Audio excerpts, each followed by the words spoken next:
కొలంబో వేదికగా ఉత్కంఠభరితంగా సాగిన భారత్ శ్రీలంక తొలి వన్డే టైగా మారింది. మొదట బ్యాటింగ్ చేసిన శ్రీలంక జట్టు 8 వికెట్ల నష్టానికి 230 పరుగులు చేసింది. అనంతరం బ్యాటింగ్ దిగిన టీమిండియా 47.5 ఓవర్లలో 230 పరుగులు చేసి ఆలౌట్ అయింది. 15 బంతుల్లో భారత్ విజయానికి కేవలం ఒక పరుగు కావాల్సి ఉండగా వరుసగా వికెట్లు పడ్డాయి.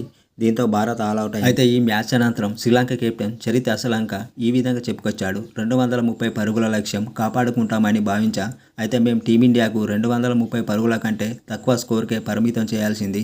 మధ్యాహ్నం సమయంలో బంతి ఎక్కువగా టర్న్ అయింది. కానీ లైట్స్ వెలుతురులో బ్యాటింగ్ సులువుగా మారింది. ఎడమ చేతి వాటం బ్యాటర్లు రావడం, స్పిన్కు బాగా అనుకూలించడంతో నేను బౌలింగ్ చేయాలనుకున్నా. ఫీల్డింగ్లో మా ఆటగాళ్లు ఎంతో ఎనర్జీ చూపించారు.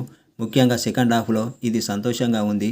వెళ్ళలాగే నిశాంక బ్యాటింగ్ బాగా చేశారు అని చరిత్ అసలంక మ్యాచ్ అనంతరం చెప్పుకొచ్చాడు. ఈ మ్యాచ్లో చరిత్ అసలంక 8.5 ఓవర్లేసి 30 పరుగులు ఇచ్చి 3 వికెట్లు తీశాడు. ఈ మ్యాచ్పై మీ అభిప్రాయాలను కామెంట్ల రూపంలో తెలియజేయండి.